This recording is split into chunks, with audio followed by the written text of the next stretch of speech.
Welcome back, everybody. This is Eric and Chad here with Iraq Veteran 8888. Today we have another Gun Gripe episode for you. Today we're going to be talking about the importance of the fights that we have at the state level for our Second Amendment rights. This is a super important topic. We're going to dive into this. First, I want to take a moment to thank the folks at SDI. They have great gunsmithing programs. They've been a supporter of Gun Gripes, and they allow these videos to come out raw, unfiltered, straight from the heart, straight to your face here, from our mouths to your ears here. And they are a great group of people if you want to learn more about firearms technology. Definitely worth looking at in the way of higher education. So let's dive into this a little bit. I know we've sort of been, talking about different things going on in different states, and we are going to continue making Gun Gripes for those individual fights that are going on. But I wanted to make just one video that really sort of discusses and shows the solidarity that we all need to have for how important this fight is at the state level. So what's happening right now is that they're not getting anything done at the federal level, all the antis, right? The gun bans, all of these laws that they're putting forth, no matter what it might be, it's just not getting any traction at the federal level. It simply isn't. So people like Bloomberg, which we're going to discuss in a future video, but I'll briefly mention that Bloomberg is spending some $65 million plus or minus in that ballpark to fight state level battles. He's pumping money into places like Virginia. He's pumping money into Moms Demand Action. Well, the $60 million is from Every Town for Gun Safety. Bloomberg's anti-gun organization. Basically Bloomberg. But okay.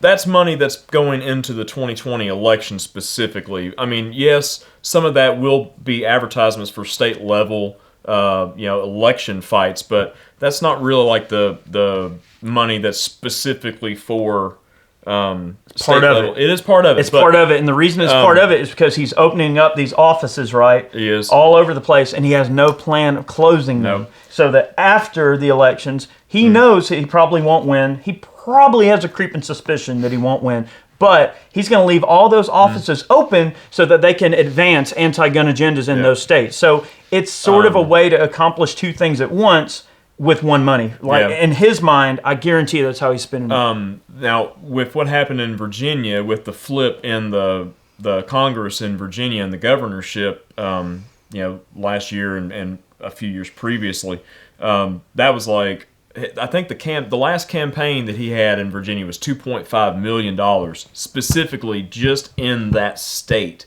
to get liberals and socialists and progressives elected into Democratic seats, and flip the legislature in the state of Virginia. And that was specific money that was targeted for that state. And he will do it in other states too that have open seats coming up. To be clear, that's in addition to the $60 million that he's spending on all the campaign offices and all that stuff. So the $60 million is the new thing that he's doing, because that's just paltry to him, out of his $50 billion fortune.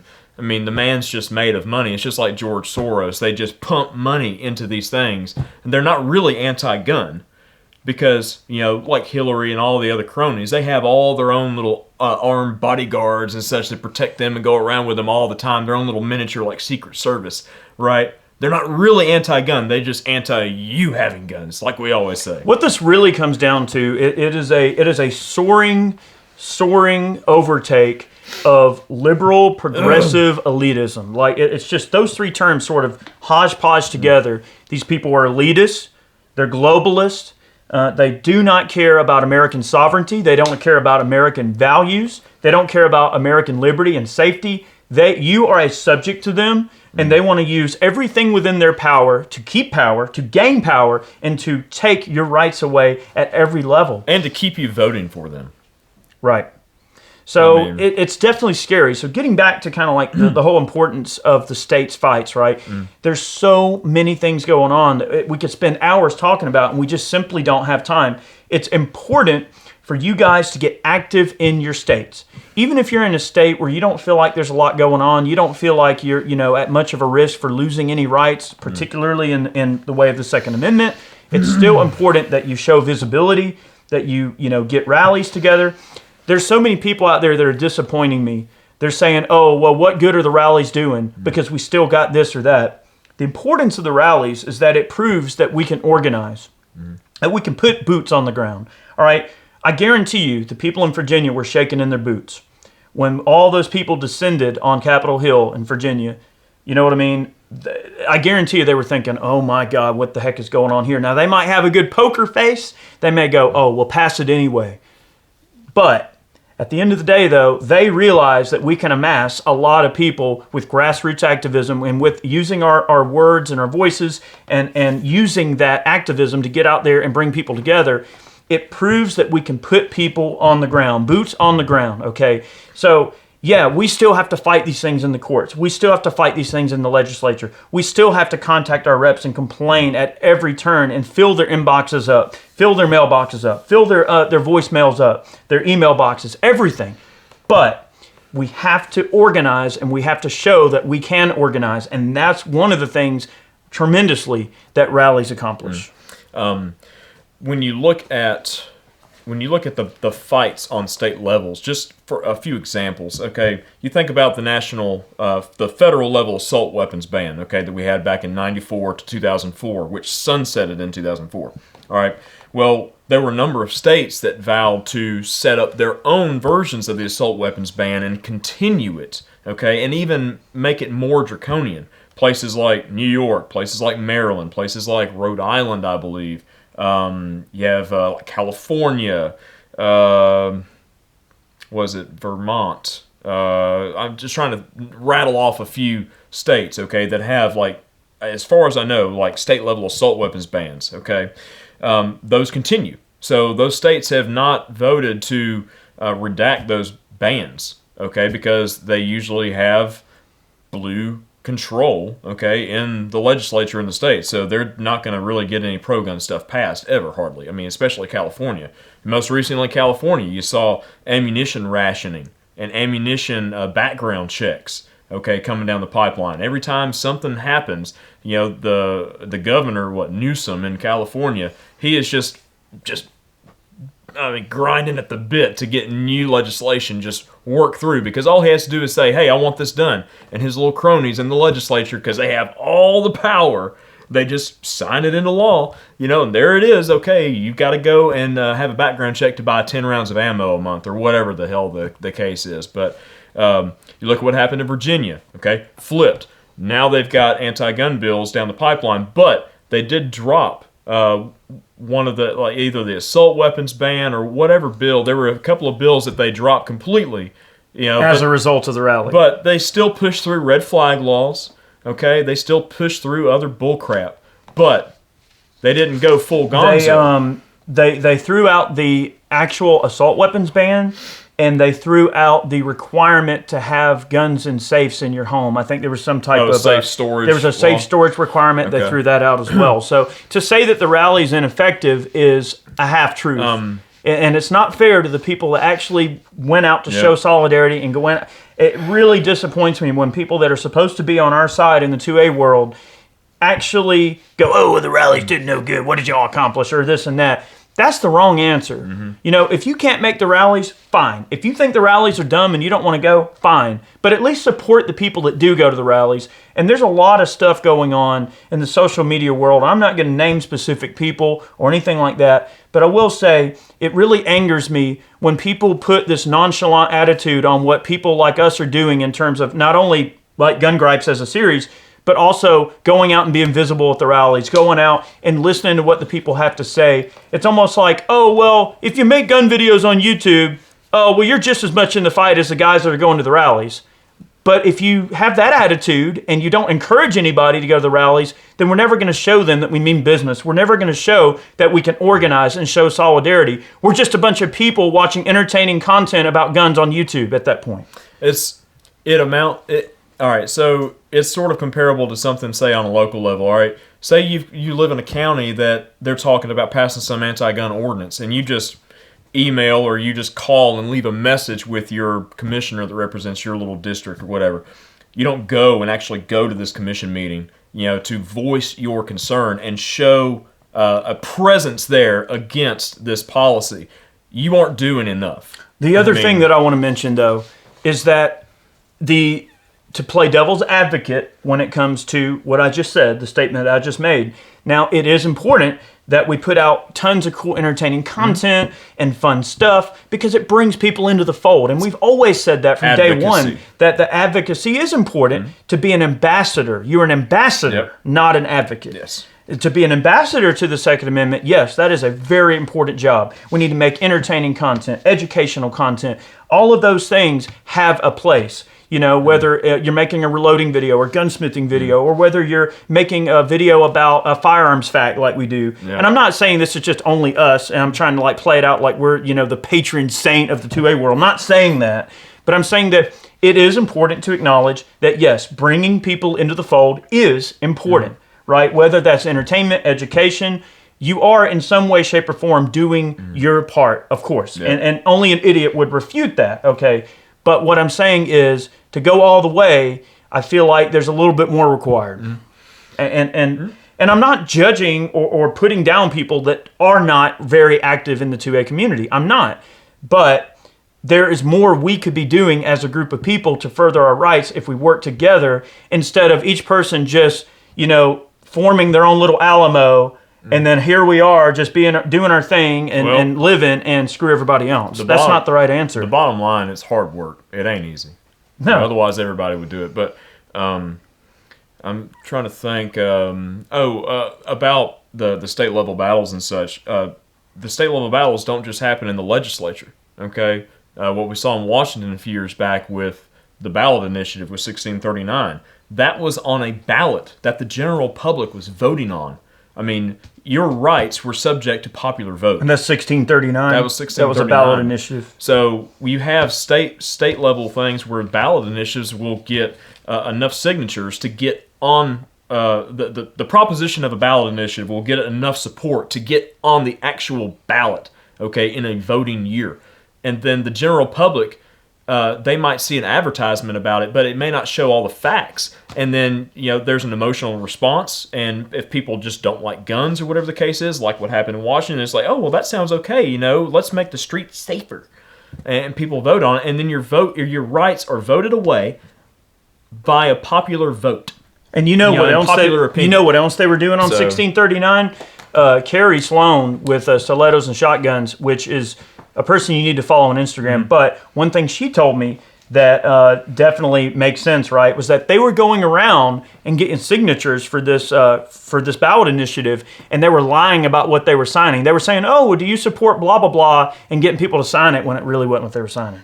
So whatever you're going to sign, you better dang well make sure that it's actually what you're signing, that they're not lying to you or they're not misleading you. Now, they might not have like told a straight out lie, but they misled the people signing it into thinking it was something that it wasn't. Yep. But ballot initiatives are dangerous. I mean, for gun rights. I mean, they really are, because the public's opinion is easily swayed, okay, with just misinformation that's put out there and emotional rhetoric that's put out there. And a lot of people, I hate to say it, but a lot of voters, they don't really look at all the facts of the matter. I mean, most voters don't even know all the stuff that's on a particular ballot when they actually go to the voting booth. They might see something on there like, what's that? Or who's that? I don't know that person. Well, I don't like the way their name sounds, so I'm just not going to vote for them. Yeah, or I don't like the letter next to their name. I mean, you know, it's frustrating. So it really the danger here is, when you look at what happens at the federal level with a presidential election, we have electoral college, which, you know, really helps balance the power out within the state, right? But we don't have an electoral college at a state level, right? It's always like a popular vote at the state level. That's dangerous, right? Because what does the left always push for really hard on the, especially at state level? They always want to import immigrants and vote. You know, they're importing what they feel like. They want to have sanctuary cities because they know that most of the people they're bringing in typically vote blue. All right, and they know if they can win the state over, they can push through whatever they want. So that is how the Second Amendment battle is happening right now. They buy those votes with free housing, free health care, free education. I mean, free, all this free stuff. It's like, oh, the government will take care of you. All you have to do is just put your mark right here in this little box. Yeah. And then part of that danger, too, is it may have even been Virginia, I believe, where they recently said, "Oh, we're going to give all the illegals driver's license." Oh, yeah. Well, of course you want to do that, because you know that if somebody shows up in a Democrat district to vote, you know dang well that if they've got a napkin with their name on it, they're going to let them vote. I hate Democrat, Republican.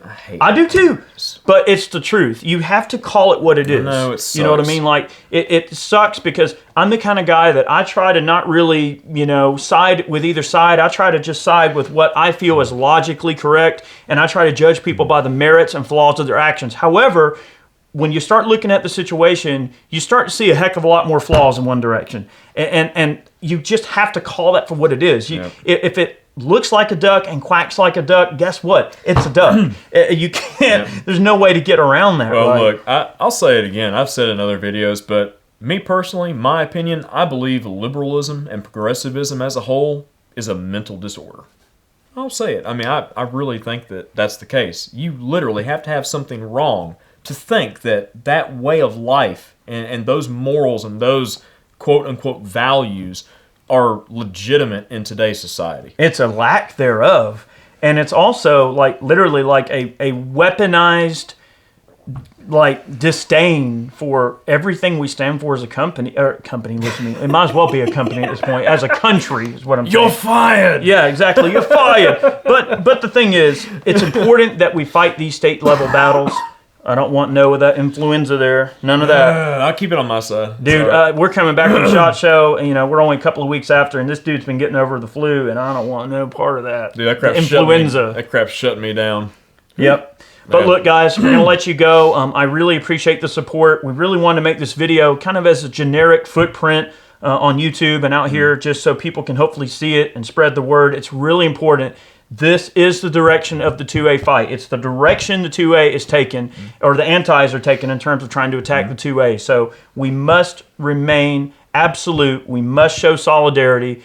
Don't rely on a group to do it. Don't rely on any person to do it. Take personal responsibility for what's going on in your individual states. We're going to make as many videos as we can to promote things that are going on in every state. But don't be offended if we don't, cover something going on in your state. We're only one group of people. We're trying as hard as we can. But guys, please take responsibility and take these fights up for yourself. Don't rely on us. Don't rely on the gun lobby groups. You've got to rely on each other. So it's very important. Something, too, I was just thinking about earlier, I wanted to mention. I noticed that Tim, Military Arms Channel up in Indiana, he was helping to set up a state chapter similar to the Virginia Citizens Defense League, in the state of Virginia. Okay, they run the lobby day each year on the 20th of January or thereabouts. They were kind of the brains behind this big rally, along with the GOA and Light Gun Policy and all these other groups that kind of got people together and organized. But if you want to start a state chapter, of a gun rights lobbying group or whatever the case is, like the Citizens Defense League in Virginia, just get a like-minded group of people together, contact that group, and find out kind of how they operate and such, and then start a chapter in your own state, like Tim's trying to do up in Indiana. I think that's something we're going to look at for Georgia here, for sure. 100%. But that's the kind of thing and solidarity that we need as a community, is to have organizations together that people can look to for information and guidance and getting the information out there for things that are going on, not only on a state level, but also a county by county level too. Just so people are aware of things that are going on. And also, we've got the text service. Right. In the meantime, all right, while all that is happening, at the state level for each of these states and everything, we also now have a mass texting service that we've set up. It's free, does not cost you any money. Text 1776 to 31996. 31996. Okay, so you'll see the information here, but text 1776 to 31996. It's free. And whenever there's a rally or something, we're actually right now putting together our first text message blast that's going to talk about all the rallies that are going on in the different states. So that's a great way to stay informed. Even if there's not a rally going on in your state, maybe you don't have much going on, and it's only a couple of hours over to get to another capital. Go over there and support that rally. It's important that we show our ability to put boots on the ground and get people together and to rally people for one cause. I cannot stress the importance of that enough. So thank you guys so much for watching today's video. We hope you enjoyed it. Definitely want to take a moment to thank all of our Patreon supporters, those of you who purchased man cans, those of you who purchased t-shirts over on Ballistic Ink. Thank you so much for seeing value in what we do and choosing to support us. Those are the most direct ways that you can support us. You'll see the links below. Thank you so much. We'll see you next time. Many more videos on the way. See you guys.